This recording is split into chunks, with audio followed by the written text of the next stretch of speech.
Hmm.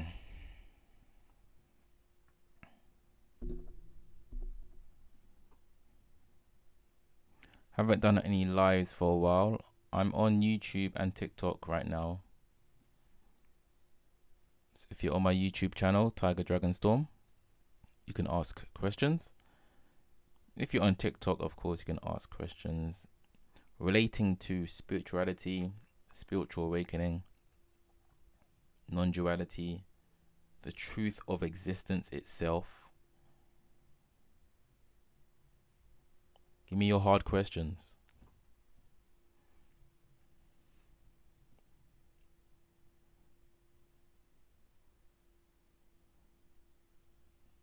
We usually have a good time when we do lives.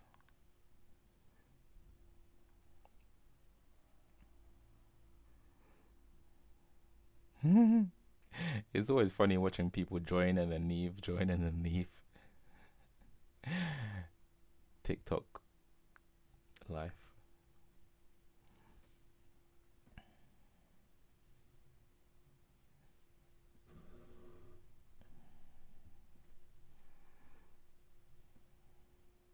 What could I start off by talking about?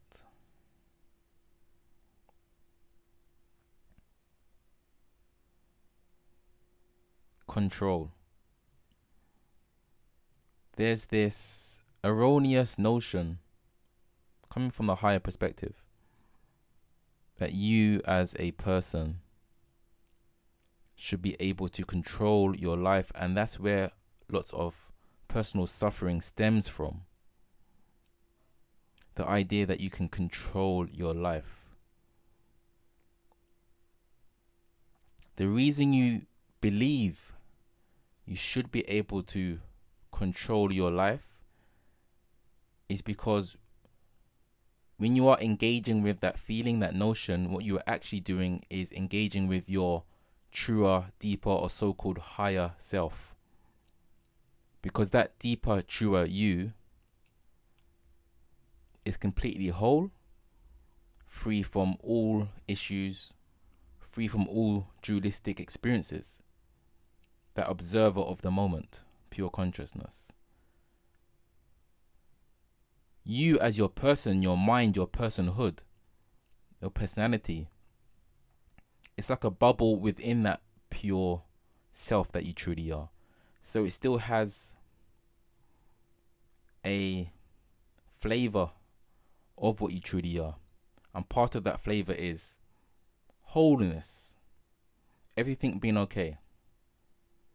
Everything's in control. Alas, your personhood can never be in control. This person that you are cannot be in control of its life. Why? You cannot be in control of your life because you are not in control of your thoughts.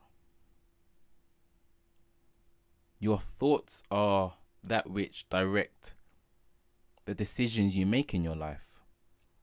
So if thoughts arise, if thoughts appear within that which we call the mind, without us telling the thoughts to come, without us making the thoughts appear, then how do we really control anything?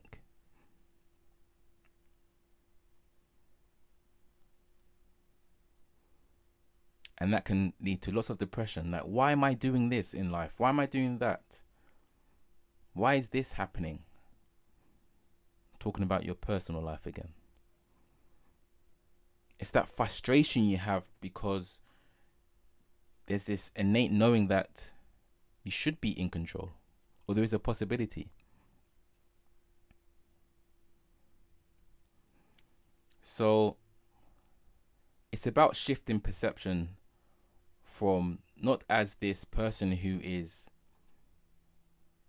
doing life per se, more the one that is directing the options they have in life. Thoughts arise. You direct what option of thought you're going to give the most attention to. You don't choose the thought in the first place. No, you choose the degree to the attachment and attention that you will give to the thought. That's where the control is. But the thoughts themselves, they cannot be controlled.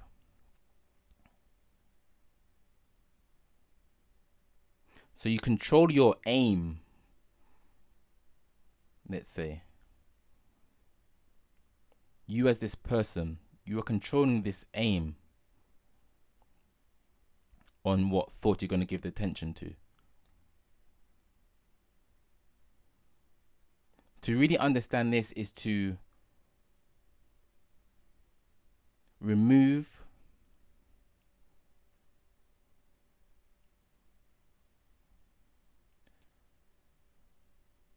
pressure from oneself. Notice you don't need to do anything for a thought to arise. What do you need to do for a thought to arise within your so-called mind? There's nothing. Thoughts will appear automatically. So thoughts are going to happen. It just comes down to what you are going to, again, shine the light of attention on. That's where the direction or the control, so to speak, is within your power. Don't try to fight the thought itself. If you try to fight a thought, you then... Let me say this again. This really needs to be understood. If you try to fight your thoughts, you then become a thought trying to fight another thought. Because the one that's saying, I don't want this thought. No, I don't want that thought. Isn't that also a so-called internal conversation you are having? A thought? Are you not still the observer of the thoughts?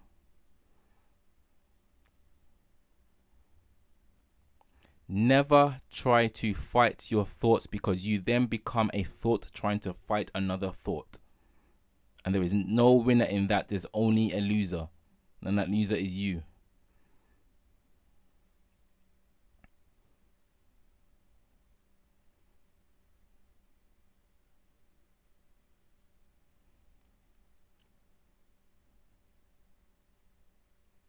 To change the flow of thought is to change your attention. It's to change the decision of what thought you're going to give the most amount of attention to. That's what changes the train of thought.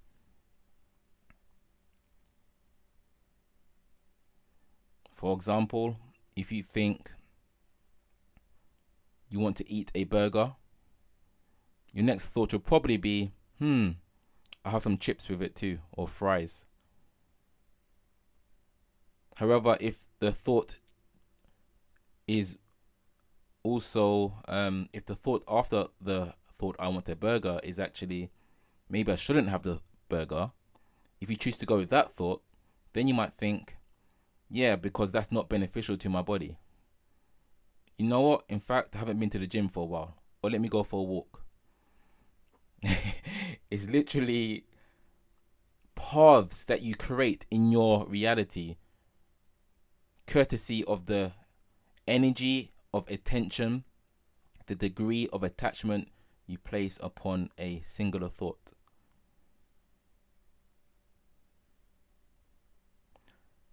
Aim your gun of attention.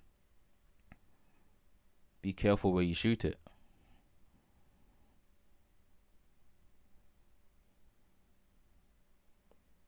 And remember, any questions, pose them to me.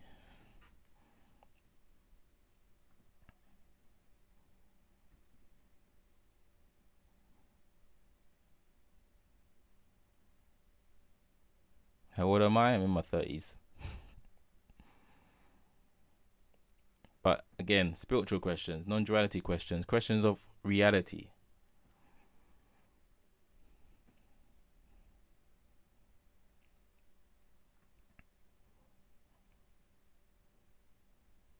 I know you've got a question. Chances are, I might be able to help you. I might be able to answer it.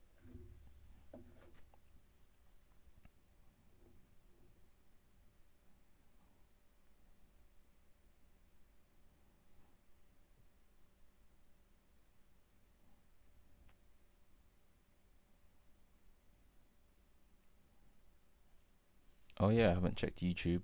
What's YouTube saying?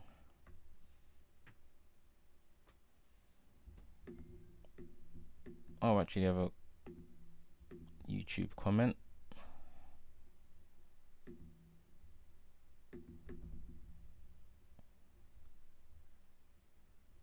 One second.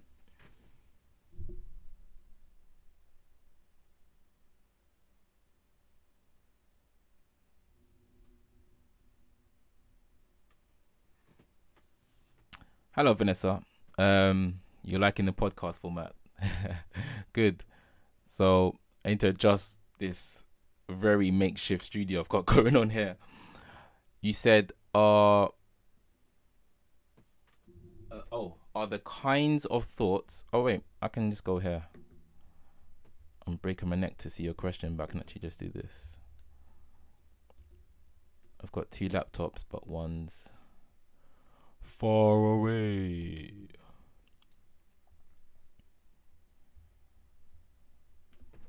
What's going on here? You said, are the kinds of thoughts... Oh, wait. I can just go here. Here we go. Are the kinds of thoughts that appear the product of mainly conditioning? I've got 2 laptops, but one's far away. I would say self-conditioning. Because it's very...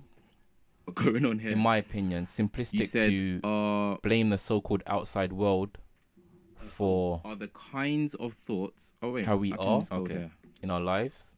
Here we go. But we all know with our own direct experience, the product of mainly that 2 people can be brought up in the same area, the same place, the same street, the same house. I would say self-conditioning. Experience almost the same things, but due to their perception, their perspective, going on here, in my opinion, simplistic events, blame the so-called outside world for their outlook on life is different. How we are in our lives.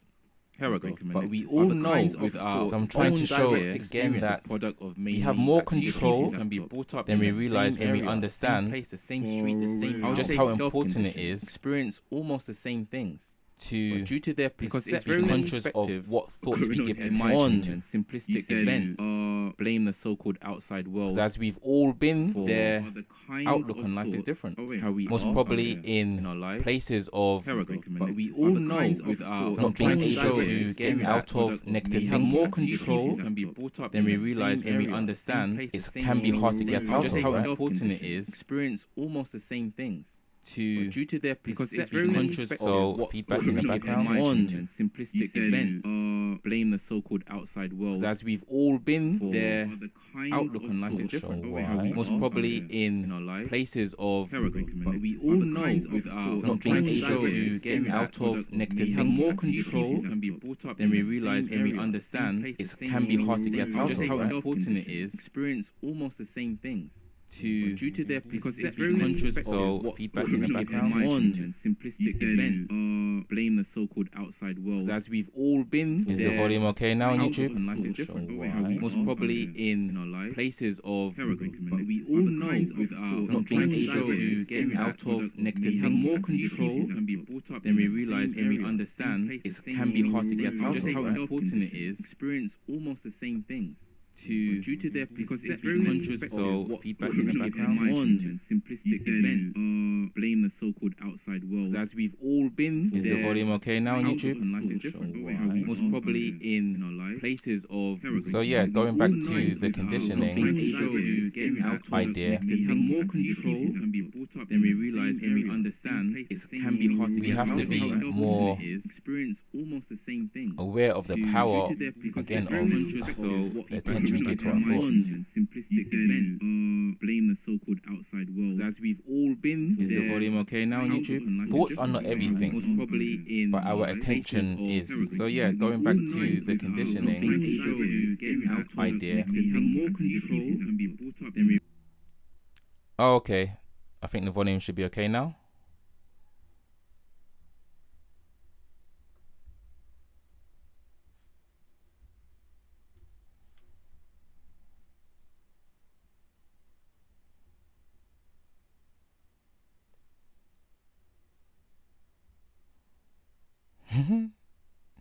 Two voices, one observer.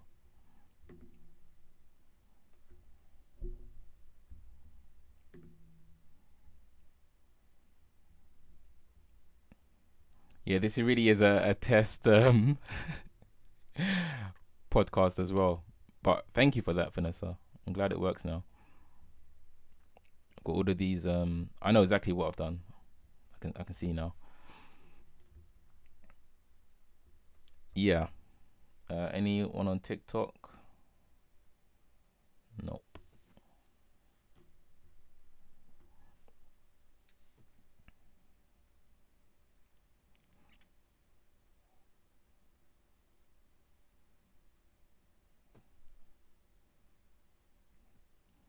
Problem is fixed.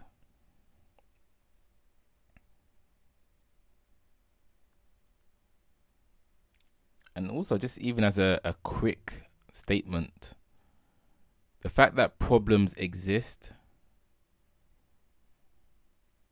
means that solutions must exist. Because in our dualistic reality, there is a polarity, there is an opposite.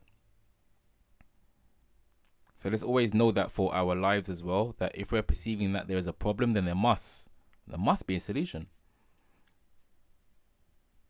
Otherwise, the idea of problem doesn't even make sense. It'd just be what it is.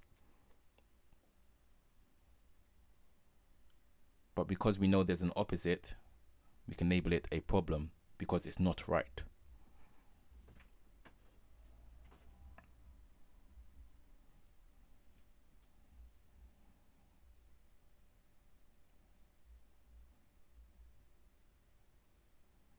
I may do this again later on actually as well, depending on how I feel.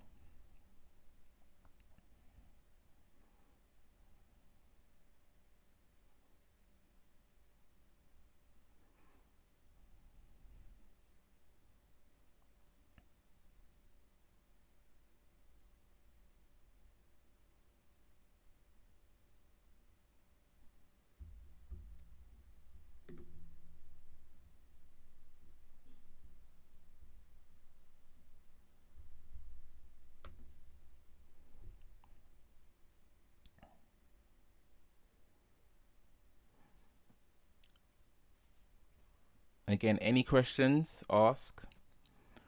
While you're thinking of questions, I'll give a little background on how I got to this point in feeling confident. I guess I can't think of a better word enough to talk about this stuff.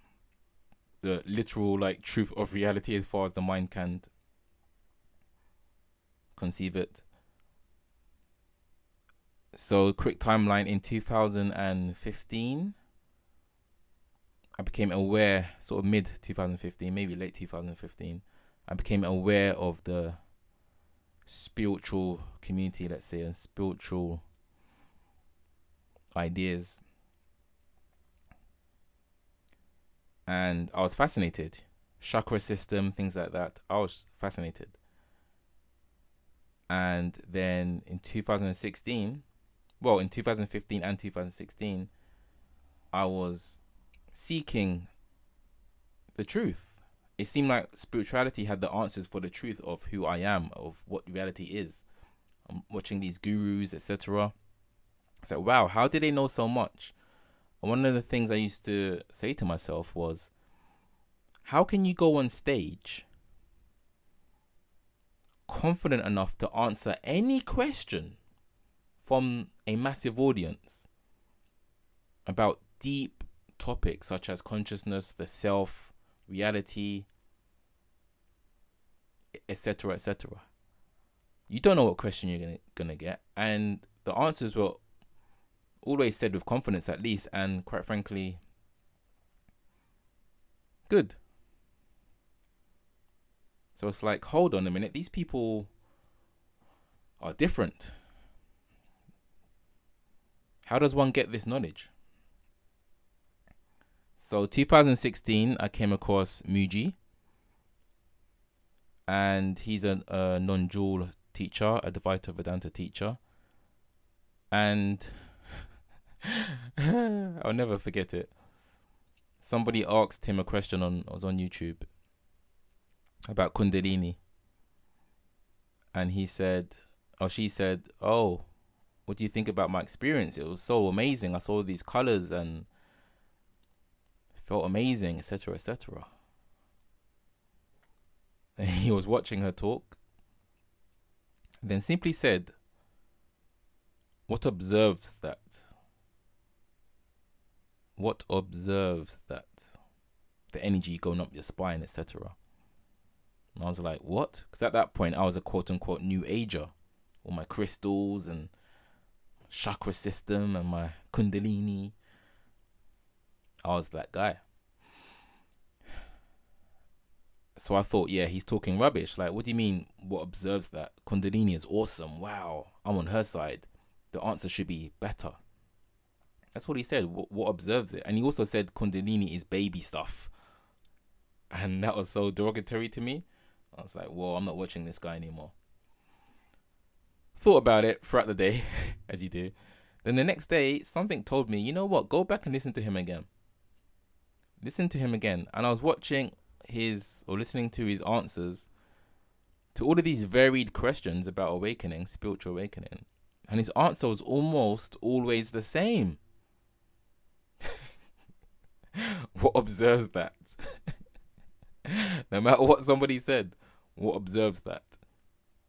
And other words, of course, but the main point was taking them back. It clicked. The second day it clicked. He was taking them deeper, behind the experience, to the witness. So for a solid year, I was doing the questioning myself, my self-inquiry. I also went to see Muji as well. So yeah, I started doing self-inquiry hardcore for a year. I mean hardcore. A lot of people talk about they want to have an awakening experience or enlightenment experience. But how hard have you really gone for it? I'm not saying you have to go hard for it. It can happen when you're not going hard for it or when you're not even looking for it. But I'm just saying, are you really trying to understand and awaken? Because I was going hard, meaning I was every day doing the questioning, doing all of this internal. I was trying to debunk notions that I had or that others had. And if I couldn't debunk it, then, well, it must be true. And I got to a point of seeing that, yeah, I am not my thoughts. Like, truly, I can't be my thoughts. I did everything I could to try and prove to myself, because that's how I like to do things, to try and debunk something. If I can't debunk it, then it must be true, quite frankly. As far as I know, of course, as far as I know. So I couldn't debunk this notion that I'm not my thoughts. Therefore, not my mind. And then in 2017, I think it was June. No, I know it was June. I had my awakening. It just happened. I was just in my bedroom, in this room, pulling up, my trousers to go to the park. And next thing you know, I'm behind my back, watching my back. Okay, that's weird. I'm looking at my back. How can you look at your back? How can you be behind your back? So in that flash I came to see, that very real experience, I'm not my body. I saw my body in front of me. Oh, damn. Also saw my whole life literally flash before my eyes. It wasn't a death thing, if you're thinking that, but I saw my whole life in like pictures. It was weird. I became very sure that time isn't moving at all. Like, literally is not moving. Time literally is not going anywhere. As soon as we are engaged with thoughts, then it seems like we are traveling somewhere, but we're not really. We're just here. Where else could we be but here? Really understand this? Where else could we be but the present moment? You cannot be there. You cannot be then. You can only be here. Surely this makes sense. And I came to see that on a deep, deep experiential level. It might sound weird, but it was like I was seeing that time isn't moving. I was seeing that time isn't moving. People are moving. Life was happening. But it wasn't within this thing called time. It was just really amazing perception that movement is taking place, but it's within this infinite reality. And because it's infinite, we perceive change. A lot of people don't understand this as well. Yes, we perceive change, we perceive duality, we perceive the sense of a me and a you. The fact that we can does not take away from this notion that all is one, or that everything is infinite, or reality is infinite. That's actually part of the infinity. Part of the truth, I would say, that reality is infinite is the fact that we have so many dualistic experiences as well. It wouldn't be infinite if it couldn't contain duality. It has to have all infinite possibilities, including the experience, which is illusory, of duality. We don't experience this when we are in deep sleep. It's not a constant experience, it's just one of the experiences we have. So I came to see very clearly that time literally doesn't exist outside of the idea of it. I wanted to, as I was walking outside, I wanted to shout at people and grab them. Don't you know you are infinite consciousness? That specific line, I wanted to shout at them and grab them in joy. Don't you know you are infinite consciousness? I didn't do it, but I wanted to. And I started to see the beauty of everyone. Everybody. Everyone. Yes, I said that. Everyone. No, not everyone's actions, before somebody wants to say that. Not actions, no. Just the being that they are. Just the fact that they exist. Because I'm looking at existence in a varied expression of this infinite reality. That's what was so amazing. Like, I was really perceiving as this pure consciousness as much as we can. Hence, I saw everybody as just like, wow, how do you look like that? Like, what? Wow, you look like that. Wow, you look like that. You walk like that. Wow, you talk like that. Oh my gosh. Oh, you're an overweight person. Wow, what a variation. Wow, you're really tall, you're really small. Wow, you got a big nose. It wasn't in a derogatory perception at all. It was genuine, like, wow, amazing, beautiful. Because I was seeing from this perspective of pure consciousness as much as one can, and pure consciousness is whole and has no other to it.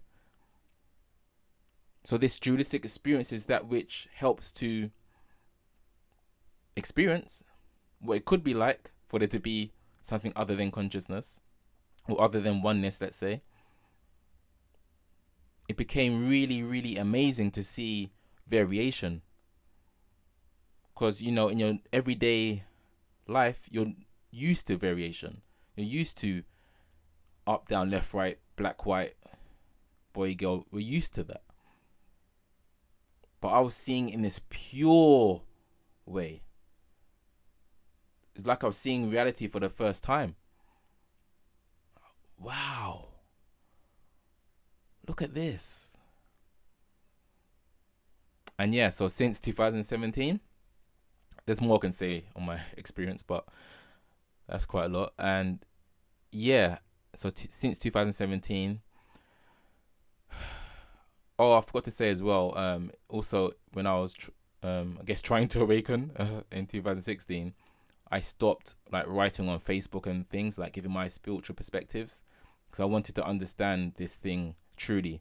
Before I started really saying, yeah, I know, I get it, like I'm doing now, I wanted to really experience it. So I put a halt on that stuff. But yeah, so since 2017, I've been speaking, I've been making YouTube videos about the truth of reality and deepening as well. Like always going deeper and do my best to find alternate ways to describe the same thing essentially. And I've written books. I mean, I never knew I'd become an author back in the day, but this stuff is just so real because I've experienced it. It's easy for me. And that, to tie it back into what I was saying earlier about when I was starting this journey, I couldn't understand how someone could, a man or woman, go on stage and be ready to answer any question from a diverse group of people. I couldn't understand that, and answer the question to a high level. I now understand. It's because you've seen it, and you see who they really are as well, and you have the foundation.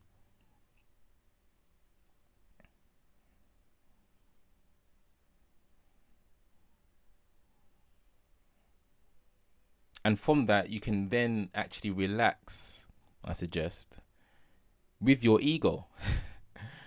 Because then you start to love your ego even more. Your ego meaning your idea of who you are, your mind, your thoughts.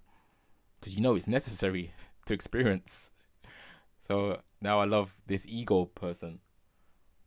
Yet people are told often in the spiritual world to overcome your ego or kill your ego. No, you need that guy. It's not truly you, but you still need it. Vanessa says, I was in amazement about not knowing what colors are, and how I've really never known what colors are and never will know. Yeah. Colors are consciousness. That's what they are. Colors are an extension of yourself. To make it even more amazing, colors are an extension of yourself. You are an extension of consciousness. Everything is an extension of consciousness. It's all an experience that can only exist because we are aware we are here. We are aware as consciousness. Colors are an expression of consciousness itself. So I'm not seeing red right now. I'm seeing the art of consciousness.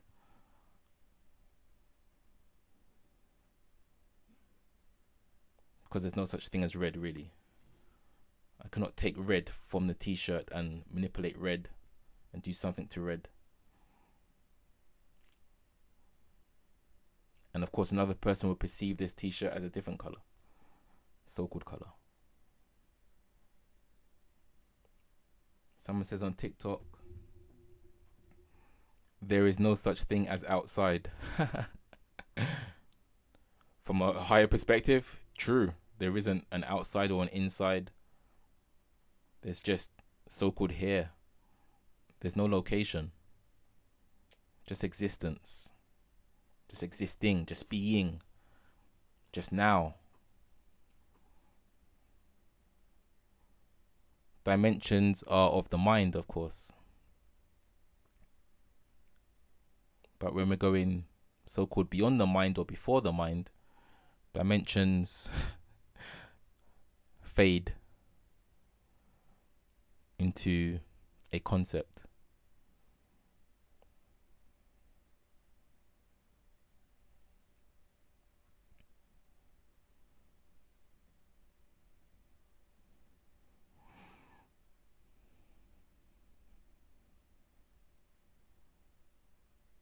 And it's interesting when I debate some people, particularly in real life, they can often get triggered by me separating concept from truth. But this is the thing, if we want to talk about truth, capital T, of reality, then we have to be okay with the fact that we're using concepts for everything. Even consciousness is a concept.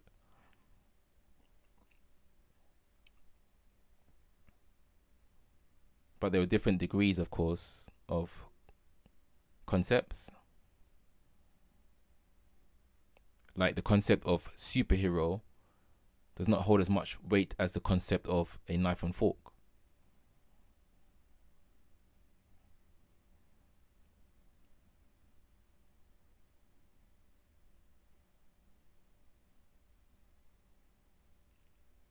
Concept of knife and fork does not hold as much weight as the concept of I exist. You need to know you exist.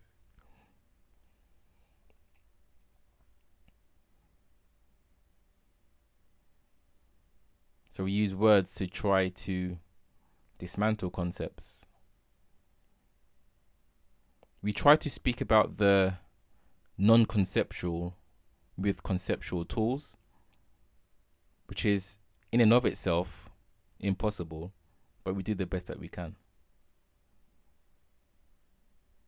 And this is why this stuff can never be dogma or a religion, because you have to actually experience it.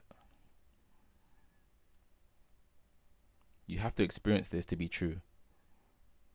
To really know. Otherwise, you're just giving your power away. Why would you do that? Seek. When you do seek, you come to find there is no you. However, it's still good to know. Without a doubt, I would suggest.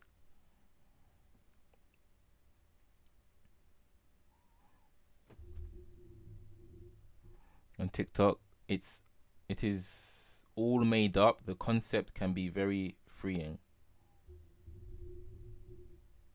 Oh, that concept. Oh, the concept that it's all made up can be freeing. Yes, I agree. It can really humble, I would suggest, a person to be really true with themselves, truthful with themselves, and admit that everything is a concept. We talk about truth and stuff, but what's actually true is that everything is a concept, meaning the labels we give things. I mean, what's a phone? Is a phone the screen? TVs have screen. Is a phone the rectangle shape? I can cut a loaf of bread into a rectangle shape. So the rectangle shape is not an inherent property of a phone. I'm sure in the future there'll be circle phones. Or a square phone. There's already square phones, actually. Is a phone the microchip? There's microchips in computers. Is a phone something that you can talk into? You can talk into a walkie-talkie. So what is a phone? Where does the phone start? Where does the phone end? It's totally a concept. And this is how you can also come to see the truth of this Buddhist famous statement. Knowledge, wisdom. Form is emptiness and emptiness is form.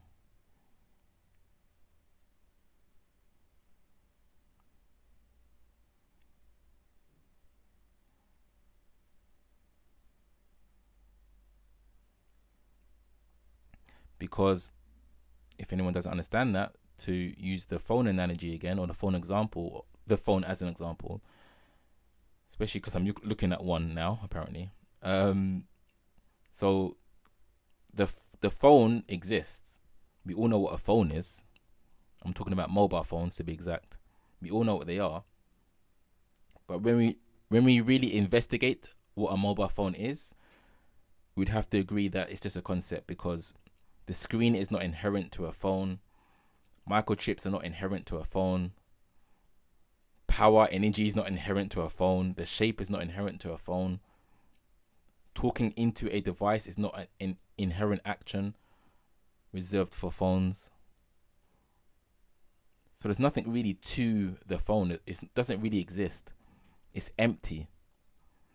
But there is a form at the same time.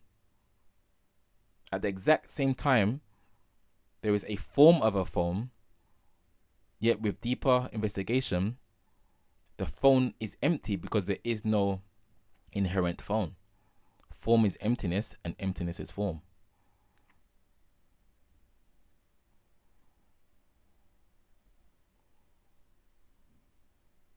Two things can be true at the exact same time, and that's a perfect example.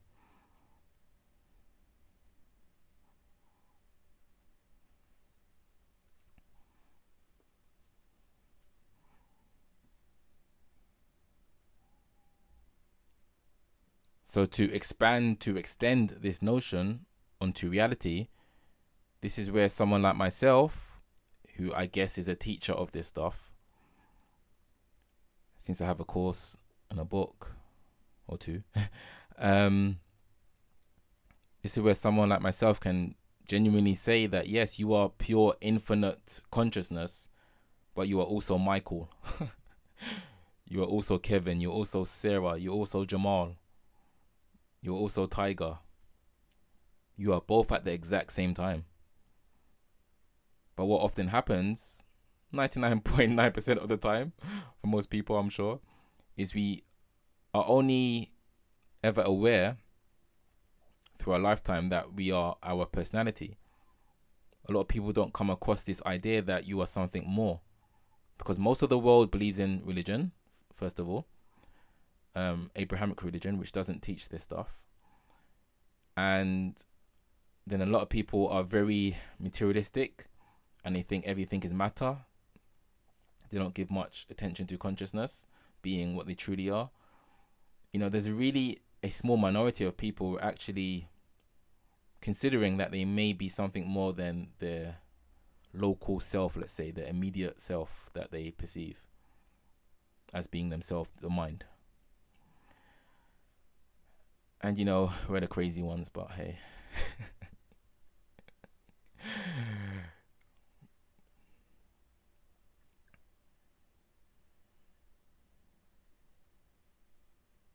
You believe you are more than your mind?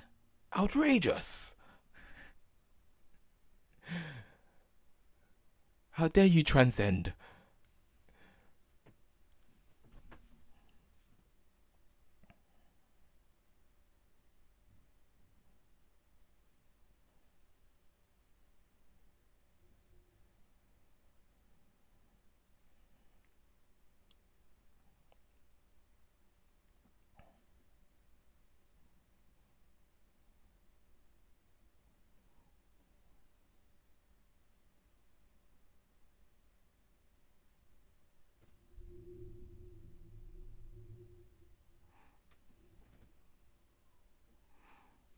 Rosalie on TikTok says, I was not able to really resonate with these truths, concepts, until I left religion.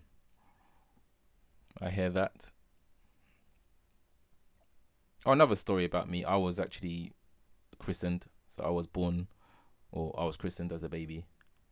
I'm obviously not religious now, but yeah. I was technically forced to be a Christian.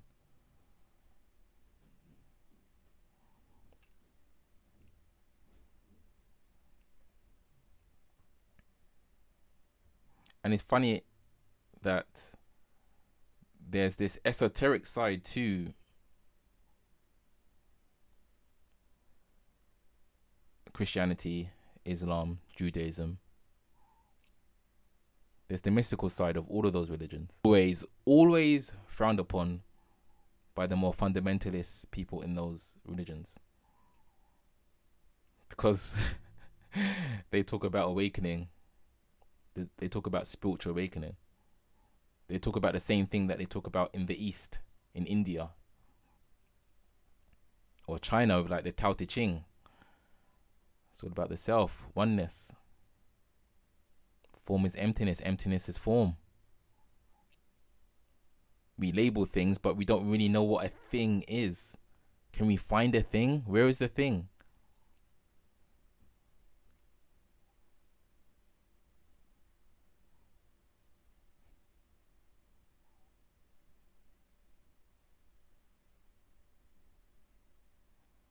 Because whatever we can say about one thing, we can also say there's also some things that we can say about another thing.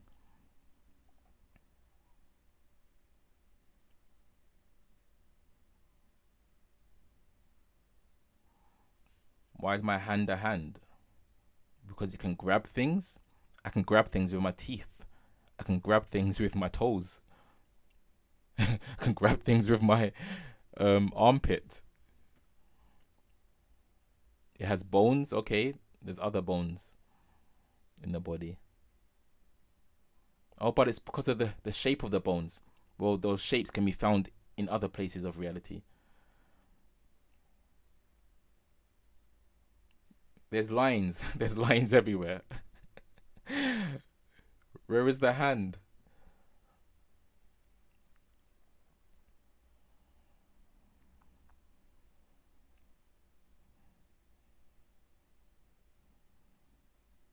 So, form is emptiness. Emptiness is form. Concepts allow us to experience a particular experience. I'm not going to say concepts are freeing, no, but they do allow us to experience a particular experience. So they're not inherently bad. No.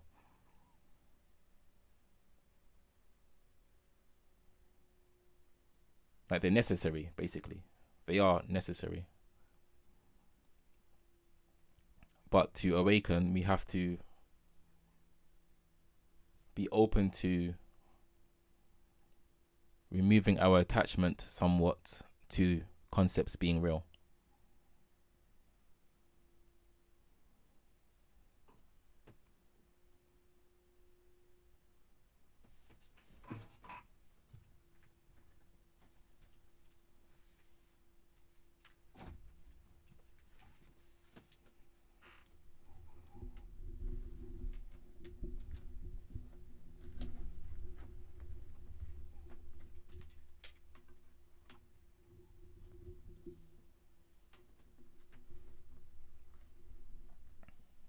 Just plugging in my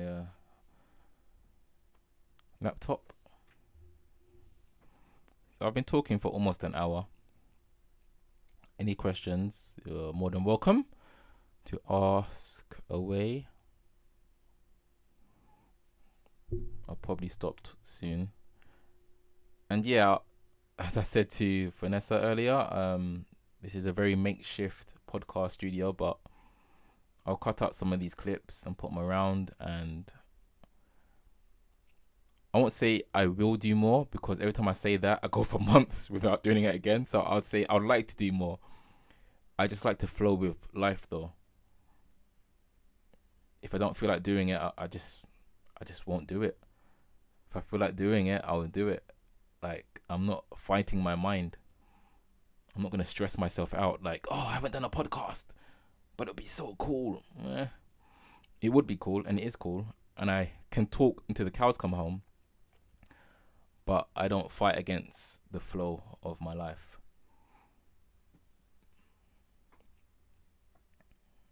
There is literally only now. So right now is an infinite moment. Right now, this podcast has been on for infinity. That's all you know right now. You are here right now. This is an infinite moment.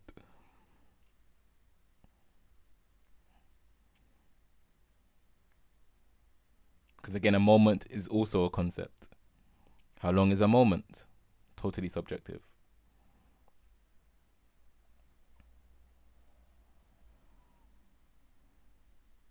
Which is another one that I find funny, to be honest. If I'm ever debating religious people, and talk about the fact that, time is an illusion, and it's clear to see that with the idea of moments. How long is a moment? If a moment is a measure of time, then how long is it? We all know it's subjective. We all know it changes from person to person. Depends how comfortable you are in your body. Depends what you're thinking about. A moment is just whatever we say it is. So I could say I've had a moment today talking on this podcast, but it's been 51 minutes. Or I could say a moment is 2 seconds ago when I went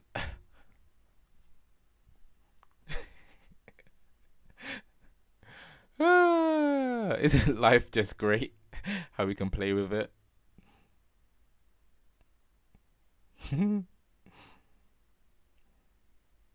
Yeah, not fighting the flow makes sense. Yeah.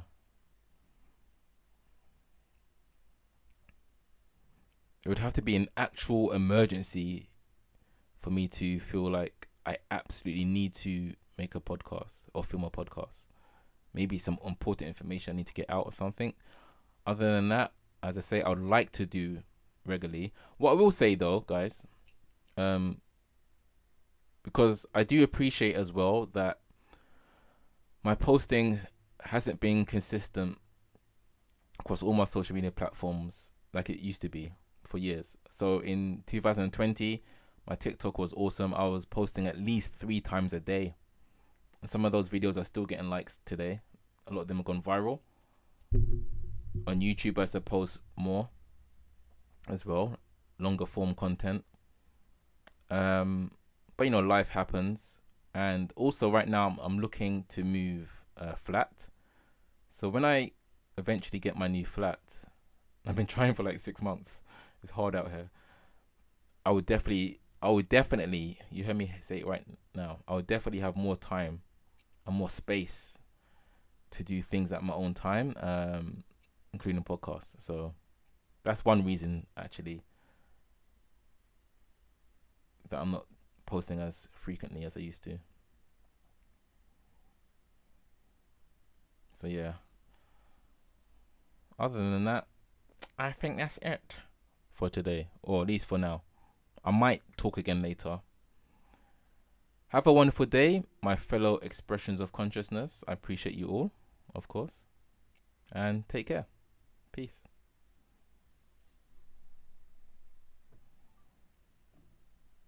You're welcome.